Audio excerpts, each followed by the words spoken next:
ভবানীপুরে কি ভোট হচ্ছে নাকি শুরু হয়ে গেছে মমতা বনাম শুভেন্দুর সর্বনাশা স্নায়ুযুদ্ধ? ভবানীপুরে এখন আর শুধু ভোট হচ্ছে না, ভবানীপুরে এখন ক্ষমতার সিংহাসন ঘিরে খোঁড়া লড়াই চলছে। এখানে এখন শুধু পোস্টার, ব্যানার, মাইক, মিছিল নেই। এখানে আছে অভিযোগ, পাল্টা অভিযোগ, ভয়, হুঁশিয়ারি, প্রশাসনকে ঘিরে সন্দেহ আর ভোট কারচুপির আগাম আশঙ্কা। আর এই পুরো ছবির মাঝখানে দাঁড়িয়ে রবিবার চেতলার অহিন্দ্র মঞ্চ থেকে মমতা ব্যানার্জি যা বললেন তা শুনে একটা জিনিস পরিষ্কার, দিদি ভবানীপুরকে নিয়ে চিন্তিত, খুবই চিন্তিত। কারণ যে নেতা নিজের ঘাঁটিতে দাঁড়িয়ে কর্মীদের বলে বাড়ি চলে যেও না, স্ট্রং রুম পাহারা দাও, লোডশেডিং করে কারচুপি হতে পারে, তিনি আসলে বুঝিয়ে দেন এই লড়াইকে তিনি মোটেও হালকা করে দেখছেন না। আর কেনই বা দেখবেন? কারণ এবার ভবানীপুরে প্রতিপক্ষ কোনো সাধারণ বিজেপি প্রার্থী নন, এবার ময়দানে নেমেছেন শুভেন্দু অধিকারী, যে নামটা মমতা ব্যানার্জি রাজনীতিতে এখন শুধুই বিরোধী নয়, প্রায় ব্যক্তিগত রাজনৈতিক চ্যালেঞ্জের প্রতীক। মমতা ব্যানার্জি কর্মীদের সামনে বলেছেন, ভবানীপুরের বাড়ি বদলের কথা উঠলেও তিনি জায়গা ছাড়েননি। কেন? কারণ তার মা নাকি তাকে এই বাড়ি ছাড়তে দেননি। শুনতে খুব আবেগের কথা, খুব পারিবারিক কথা, খুব মাটির টান, শেকড়ের টান, কিন্তু রাজনীতির ভাষায় বক্তব্যের মানে অনেক গভীর। কারণ কোনো নেতা যখন একটা কেন্দ্রকে বারবার আমার ঘর, আমার জায়গা, আমার শেকড় বলে প্রতিষ্ঠা করতে চান, তখন তিনি আসলে ভোটারদের শুধু তথ্য দিচ্ছেন না, তিনি অনুভূতি ম্যানেজ করছেন। তিনি মনে করিয়ে দিচ্ছেন, আমি বহিরাগত নই, আমি এই মাটির, আমাকে হারানো মানে নিজের লোককে হারানো। কিন্তু ঠিক এখানেই আসল প্রশ্নটা ওঠে, যদি সব এতই নিরাপদ হয়, যদি সব এতই অটুট হয়, যদি ভবানীপুর সত্যি 100% দিদির আয়ত্তে থাকে, তাহলে এত আবেগ, এত স্মৃতি, এত শেকড়ের কথা হঠাৎ এত জোরে বলতে হচ্ছে কেন? কারণ রাজনীতির ময়দানে একটা নিয়ম আছে, যে দুর্গে আঘাত লাগে না সেই দুর্গ নিয়ে এভাবে বারবার ঘোষণা করতে হয় না। ঘোষণা তখনই বাড়ে যখন ভেতরে ভেতরে অস্বস্তি বাড়ে, আর ভবানীপুরের দিদির বক্তব্য শুনে স্পষ্ট অস্বস্তি আছে, চাপ আছে, টেনশন আছে। তবে কি নন্দীগ্রামের ভূত এখনো ঘাড়ে বসে আছে? মমতা আবার টেনে আনলেন নন্দীগ্রামের প্রসঙ্গ। 2021 সালের সেই ভোট, সেই নাটকীয় ফলাফল, সেই চরম বিতর্ক এবং তৃণমূলের সেই পুরনো অভিযোগ, লোডশেডিং করে কারচুপি। দিদি কর্মীদের কার্যত বলে দিলেন, ভোট হয়ে গেল, কাজ শেষ, বাড়ি চলে গেলাম, এই ভাবনা মাথা থেকে বের করে দাও। স্ট্রং রুমে নজর রাখতে হবে, লোডশেডিং হতে হবে, কারচুপির চেষ্টা হতে পারে। এটা নিছক অভিযোগ নয়, এটা নিছক ক্ষোভ নয়, এটা একটা রাজনৈতিক অ্যালার্ম বেল। কারণ মমতা জানেন, ভোটে জেতার জন্য শুধু বক্তৃতা দিতে হয় না, কর্মীদের মাথার ভেতরে একটা জরুরি অবস্থা তৈরি করতে হয়। তাদের বুঝিয়ে দিতে হয়, তোমরা ঢিলে দিলে খেলা ঘুরে যাবে, তোমরা সরে গেলে অন্য কেউ খেলা লিখে দেবে। ভোট শুধু বুথে শেষ হয় না, স্ট্রং রুম পর্যন্ত লড়াই, এবং এর ভেতরে আরও বড় রাজনৈতিক চাল আছে। আগে ভাগে যদি কারচুপির আশঙ্কা ছড়িয়ে দেওয়া যায়, তাহলে পরে কোনো অস্বাভাবিকতা ঘটলে সেটাকে কেন্দ্র করে বড়সড় রাজনৈতিক বিস্ফোরণ ঘটানো সহজ হয়। মানে দিদি শুধু সতর্ক করছেন না, তিনি ন্যারেটিভের মাটি তৈরি করছেন। মমতা বিজেপি সরকারকে আক্রমণ করে বলছেন, মানুষের রান্নার গ্যাসের যোগান দিতে পারে না, কিন্তু ভোটের মুখে টাকা ছড়িয়ে ভোট কেনার চেষ্টা চলছে। এই লাইনটা খুব মারাত্মক, কারণ এখানে তিনি সরাসরি বিজেপিকে শুধু রাজনৈতিক প্রতিপক্ষ বলছেন না, তিনি বলছেন এরা মানুষের কষ্টে উদাসীন, কিন্তু ক্ষমতার জন্য হিংস্র। রান্নার গ্যাসের প্রসঙ্গ মানে সোজা বাংলার ঘরে ঢুকে পড়া। সংসারের রান্নাঘর, খরচ, গৃহবধূর চাপ, মধ্যবিত্তের হিসেব, গরিবের হাঁসফাঁস, এই সব জায়গাতেই তিনি আঘাত করলেন। তার সঙ্গে টাকা ছড়ানো যোগ করে তিনি বোঝাতে চাইছেন, যারা জনস্বার্থে ফেল, তারা ভোটে নোটে পাস করতে চাইছে। এটা একদম ক্লাসিক কিন্তু ভয়ঙ্কর কার্যকর রাজনৈতিক ফ্রেম। একদিকে জনদুর্ভোগ, অন্যদিকে টাকার অহংকার, এই দুইকে একসঙ্গে বেঁধে বিজেপিকে নৈতিকভাবে দুর্নীতিগ্রস্ত শক্তি হিসেবে তুলে ধরতে চাইছেন মমতা। মমতা বলছেন, বাইরে থেকে লোক এনে এলাকায় অশান্তি সৃষ্টির চক্রান্ত হচ্ছে।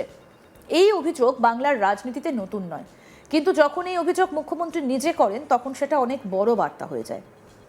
এর মানে তিনি ভোটকে স্থানীয় গর্ব বনাম বহিরাগত হস্তক্ষেপের ফ্রেমে নিয়ে যেতে চাইছেন।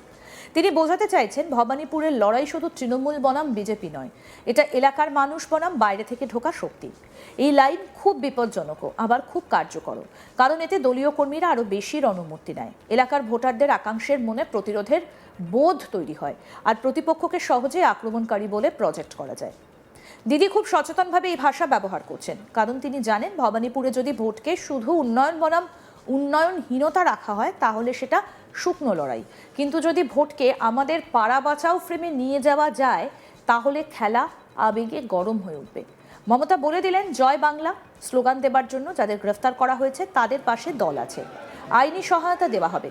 এই বার্তা শুধু সহানুভূতির নয়, এটা একটা যুদ্ধকালীন বার্তা। অর্থাৎ রাস্তায় নামো, ভয় পেও না, মামলা হলে দল দেখবে। রাজনীতিতে এটা অত্যন্ত গুরুত্বপূর্ণ সিগন্যাল, কারণ ভোটের আগে মাঠে যারা কাজ করে তারা প্রথমেই একটা জিনিস বুঝতে চায়, বিপদে দল পাশে থাকবে তো। মমতা সেই উত্তর আগেভাগেই দিয়ে দিলেন, ফলে কর্মীরা আরও আক্রমণাত্মক হবে, আরও ঝাঁপাবে, আরও সংঘর্ষ সুলভ মানসিকতায় নামবে। এটাই স্বাভাবিক। গত কয়েকদিনে 50 জন অফিসার বদলির প্রসঙ্গ তুলে মমতা প্রশ্ন করেছেন, কোনো অঘটন ঘটলে দায় কার? শেষমেশ মোদী সরকারকেই জবাব দিতে হবে। তবে এই বক্তব্যকে হালকা করে দেখার কোনো সুযোগ নেই, কারণ এখানে তিনি কার্যত নির্বাচন কমিশনের নিরপেক্ষতা নিয়ে প্রশ্ন তুলছেন। আর সেটা করে তিনি 3টে কাজ একসঙ্গে করছেন। প্রথমত, তিনি নিজের কর্মীদের বলছেন প্রশাসনের ওপর ভরসা করে ঘুমিও না। দ্বিতীয়ত, সাধারণ ভোটারদের বলছেন যদি কিছু গোলমাল হয় সেটা নিছক দুর্ঘটনা নাও হতে পারে। তৃতীয়ত, কেন্দ্রকে আগেভাগেই কাজ করায় দাঁড় করিয়ে রাখছেন।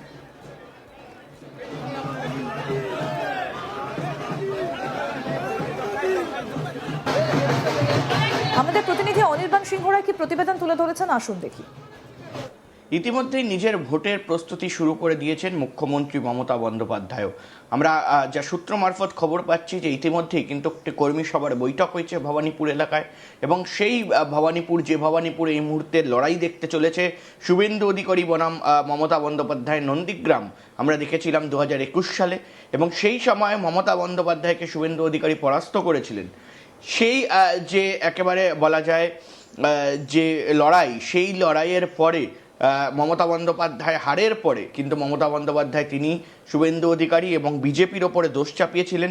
তিনি বলেছিলেন যে বিজেপি কোথাও গিয়ে কারচুপি করে নন্দীগ্রামে জিতেছে। অর্থাৎ তিনি বলেছিলেন যে লোডশেডিং করে দেওয়া হয়েছে, ব্যালট বক্সে কারচুপি হয়েছে, ছাপ্পা মারা হয়েছে। অর্থাৎ এই অভিযোগগুলো কিন্তু শুভেন্দু অধিকারীর বিরুদ্ধে এসেছিল, কিন্তু তারপরেও শুভেন্দু অধিকারী জয় পান, এবং সেই আশঙ্কায় ফের একবার মুখ্যমন্ত্রী মমতা বন্দ্যোপাধ্যায় করছেন যে কোথাও গিয়ে লোডশেডিং করে দেওয়া হবে না তো। ভবানীপুর কেন্দ্র, এবং সেই কেন্দ্র মমতা বন্দ্যোপাধ্যায় নিজের কেন্দ্র, একেবারে ঘরের মেয়ে, ফলে সে জায়গায় দাঁড়িয়েও কিন্তু একটা মুখ্যমন্ত্রীর আশঙ্কা, এবং সেই নিয়েই কিন্তু এই মুহূর্তে কর্মী সভার বৈঠকে তিনি বার্তা দিয়েছেন, এমনটাই সূত্র মারফত খবর পাওয়া যাচ্ছে। এবং তিনি নাকি সূত্র মারফত খবর যা যে তিনি বলেছেন সেখানে যে কোথাও গিয়ে লোডশেডিং করে দেওয়া হতে পারে, ভোট হলেই তোমরা চুপ করে থাকবে না বা তোমাদের কাজ শেষ হয়ে যাচ্ছে না, ভোটের পরেও কিন্তু তোমাদের কাজ রয়েছে। অর্থাৎ সেই নিয়ে কিন্তু এই মুহূর্তে প্রস্তুতি তুঙ্গে। ফলে সে জায়গায় দাঁড়িয়ে তাদেরকে, কর্মীদেরকে এই মুহূর্তে মুখ্যমন্ত্রী মমতা বন্দ্যোপাধ্যায় তৃণমূল সুপ্রিমো তিনি দায়িত্ব দিয়েছেন যে যাতে কোনো রকম কোনো সমস্যা না হয়, চোখ কান খোলা রাখতে হবে, এবং তার পাশাপাশি কিন্তু ভোট কিভাবে করাতে হবে বা ডোর টু ডোর ক্যাম্পেইন কিভাবে যেতে হবে, মুখ্যমন্ত্রীর স্পষ্ট নির্দেশ যে এক একটা বাড়িতে 3 থেকে 4 বার করে যেতে হবে, তাদেরকে বোঝাতে হবে, তৃণমূলের প্রকল্প সম্বন্ধে বোঝাতে হবে। অর্থাৎ সে জায়গায় দাঁড়িয়ে এটা কিন্তু স্পষ্ট কোথাও গিয়ে যে সতর্ক থাকছেন মুখ্যমন্ত্রী, এবং এই লড়াইকে হালকাভাবে নিচ্ছেন না। অর্থাৎ আগামী দিনে যাতে নন্দীগ্রামের মতো 2021-এর মতো এটা না হয়, সেই জন্য কিন্তু তৃণমূল কংগ্রেসের যারা কর্মীরা রয়েছেন তাদেরকে কোথাও গিয়ে প্রস্তুত থাকার বার্তা দিয়েছেন এবং সজাগ থাকার বার্তা দিয়েছেন। এই নিয়েই কিন্তু মিটিং হয়েছে, এবং তার পাশাপাশি কিন্তু ডোর টু ডোর ক্যাম্পেইন এবং সরকারের যে নতুন প্রকল্প, সেই প্রকল্প এবং ম্যানিফেস্টোতে যেটা রয়েছে আগামী দিনে যেটা তৃণমূল সরকার চতুর্থবারের জন্য এলে করবেন, সেই নিয়েও কিন্তু মানুষকে বোঝানোর জন্য বার্তা দেওয়া হয়েছে। অর্থাৎ স্পষ্টতই এই মুহূর্তে বোঝাই যাচ্ছে যে এই যে লড়াই, সেই লড়াই ভবানীপুরের হাই ভোল্টেজ লড়াই হতে চলেছে। আরও আপডেট পেতে দেখতে থাকুন আজ তাক বাংলা। সাবস্ক্রাইব করুন, নোটিফিকেশন পেতে বেল বাটন অপশন প্রেস করুন।